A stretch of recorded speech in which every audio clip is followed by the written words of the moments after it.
ఈ నెల 9వ తేదీ ఆదివారం కరీంనగర్లో జనసేన పార్టీ కరీంనగర్ పార్లమెంటు నియోజకవర్గ కార్యకర్తల ఆత్మీయ సమావేశం నిర్వహించామన్నారు. కరీంనగర్ పార్లమెంటు నియోజకవర్గ జనసేన నాయకులు బండారి రాజ్ కుమార్ కరీంనగర్లో మీడియాతో మాట్లాడిన ఆయన ఈ కార్యక్రమానికి Janasena party Telangana general secretary Ram Talluri, in-charge Shankar Goud, ప్రచార కార్యదర్శి సాగర్ నాయుడు ముఖ్య అతిథులుగా హాజరు కానున్నారు. ఆదివారం ఉదయం నగరంలో జనసేన పార్టీ కార్యాలయాన్ని ప్రారంభించి అక్కడి నుంచి సభాస్థలి వరకు భారీ బైక్ ర్యాలీని నిర్వహించమన్నారు. ఇక బైక్ ర్యాలీతో తొలుత కోర్టు చౌరస్తా వద్ద గల అంబేద్కర్ విగ్రహం వద్దకు చేరుకుని అంబేద్కర్కు నివాళులు అర్పిస్తామని, ఆ తర్వాత తెలంగాణ అమరవీరుల స్తూపం వద్దకు చేరుకొని తెలంగాణ అమరవీరులకు నివాళులు అర్పిస్తామన్నారు.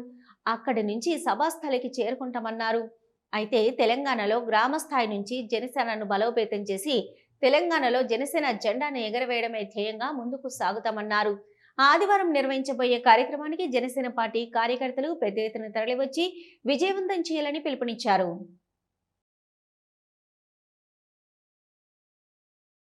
నేను డాక్టర్ బండారి రాజ్ కుమార్, జనసేన పార్టీ కరీంనగర్. రేపు అనగా ఆదివారం ఆగస్టు 9వ రోజున జనసేన పార్టీ కార్యకర్తల ఆత్మీయ సమావేశం కలదు. ఇది వాసరా గార్డెన్స్లో మనకు ఈ సమావేశం నిర్వహిస్తున్నాము. ఈ సమావేశానికి ముందుగా పార్టీ కార్యాలయం ఎక్కడైతే చెల్మడ ఆనందరావు ఎదురుగా ఉన్న జనసేన పార్టీ కార్యాలయాన్ని ప్రారంభించబోతున్నాము. అక్కడి నుంచి భారీ బైక్ ర్యాలీగా ఒక 500 మంది 500 బైక్స్తోని మేము భారీ బైక్ ర్యాలీని నిర్వహించబోతున్నాము.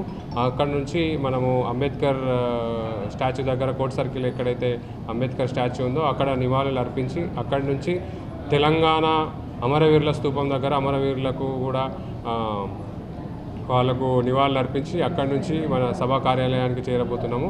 నేను ఈ సందర్భంగా ప్రతి ఒక్క జన సైనికుల్ని, ప్రతి ఒక్క వీర మహిళలని, ఎవరైతే కార్యకర్తలు ఇంకా గౌరవనీయులు Shri deputy chief minister Pavan Kalyan గారి ఆదర్శాలను కానీ సిద్ధాంతాలను కానీ నమ్మి పార్టీలో జాయిన్ అవుదాం అనుకుంటున్నారో ప్రతి ఒక్కరికి కూడా మేము ఆహ్వానం తెలుపుతున్నాము.